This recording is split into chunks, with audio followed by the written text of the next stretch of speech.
We provide you the platform to turn your dreams into reality. Give wings to your aspirations with KR Mangalam University. केंद्र सरकार के लाखों कर्मचारी और pension धारक लंबे समय से 8वें वेतन आयोग के लागू होने का इंतजार कर रहे हैं, लेकिन अब ऐसा लग रहा है कि ये इंतजार अभी और लंबा खिंच सकता है। हालांकि इस साल जनवरी में खबर आई थी कि केंद्र सरकार ने 8वें वेतन आयोग को लेकर हरी झंडी दे दी है और उम्मीद जगी थी कि जनवरी 2026 से इसका लाभ मिलना शुरू हो जाएगा, लेकिन अभी तक ना तो आयोग का गठन हुआ और ना ही इसकी टर्म्स ऑफ रेफरेंस यानी TOR तय की गई है।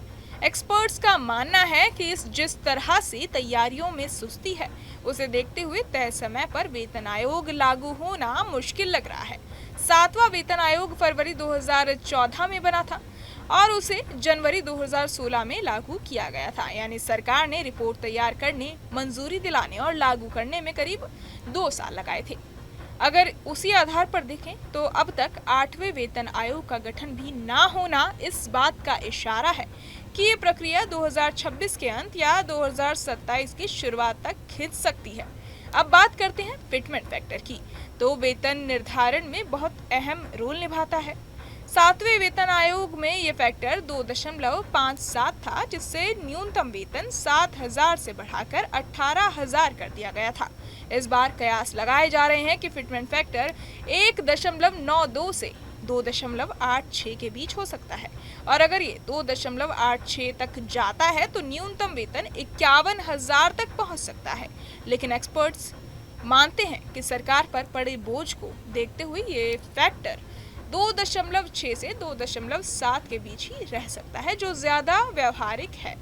अब DA यानी महंगाई भत्ते की बात करें तो नया वेतन आयोग लागू होने पर DA को बेसिक सैलरी में मर्ज कर दिया जाएगा, जिससे कुल वेतन बढ़ेगा, लेकिन DA की गणना फिर से 0 से शुरू होगी, जिससे अगले कुछ साल तक DA में बढ़ोतरी धीमी रह सकती है।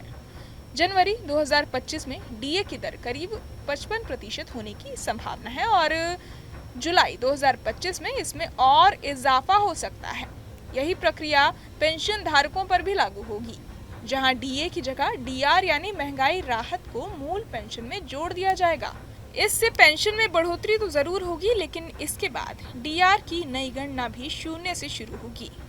पेंशनर्स संगठन मांग कर रहे हैं कि इस पूरी प्रक्रिया में पारदर्शिता हो और सरकार समय रहते सारी बातें साफ करे, ताकि पेंशन धारकों को भी भरोसा मिल सके कि उनके साथ कोई गड़बड़ी नहीं होगी।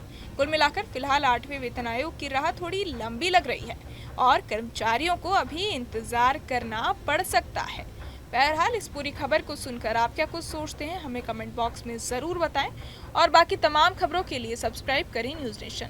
जहां भक्ति है हर शब्द में, कथाओं में छुपे हैं दिव्य रहस्य और ज्योतिष देता है जीवन को दिशा। धर्म से जुड़ी हर बातों को जानने के लिए हमारे चैनल स्तुति को सब्सक्राइब करें। चैनल पर जाने के लिए इस लिंक पर क्लिक करें।